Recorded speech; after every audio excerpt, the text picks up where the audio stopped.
हबीबे किबरिया मंजूर ही फरियाद कर, इश्क पंहिंजे सां असांजे दिलनि खे आबाद कर, इश्क पंहिंजे सां असांजे दिलनि खे आबाद कर। या हबीबे किबरिया मंजूर ही फरियाद कर, इश्क पंहिंजे सां असांजे दिलनि खे आबाद कर। तू ही रहबर तू ही हादी रहमतल लिल आलमीन, रहमतल लिल आलमीन।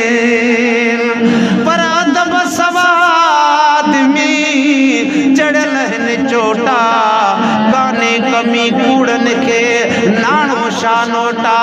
असुल खां अब्बासी चए सच मथा सोटा, सचन जा सिर सूर्य ते टुकर थिया टोटा। चओ सुभान अल्लाह।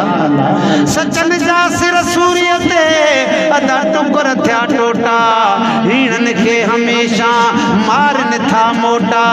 फ़कीर ज़मीर हुसैन खाई विया खोटा, मुल्क सजो मुमताज़ चए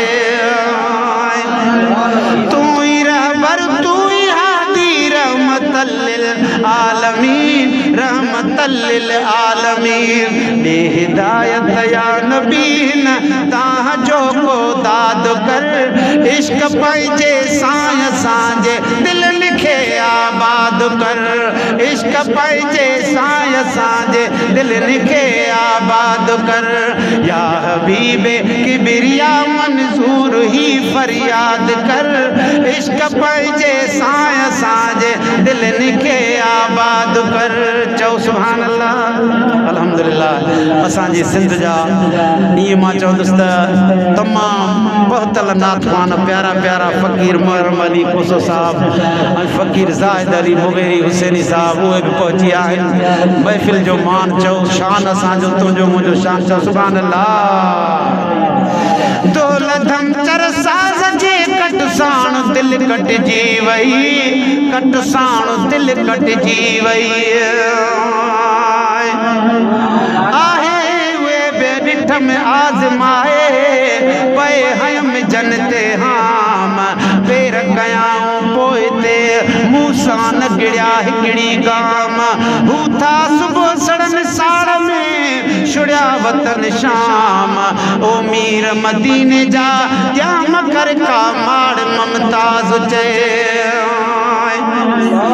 दौलतम चर साज़ जे दिल साण दिल कटजी वई, कट साण दिल कटजी वई।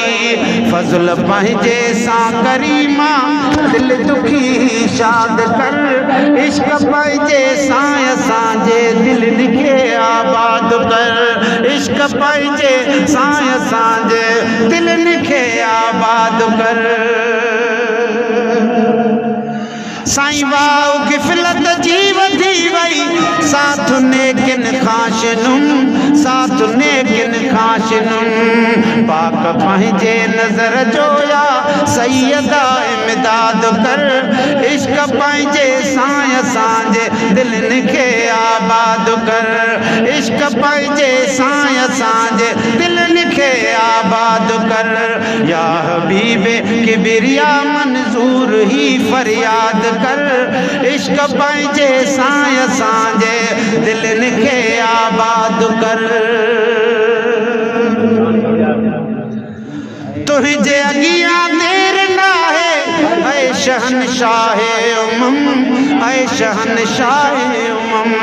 जे तरीक़त खां फिरियासे नेस्ते ऐं नाबूद कर, इश्क पंहिंजे सां असांजे दिलनि खे आबाद कर, इश्क पंहिंजे सां असांजे दिलनि खे आबाद कर। सुहिणे असदुल्लाह भी दरबार में कई इल्तिजा, दरबार में कई इल्तिजा।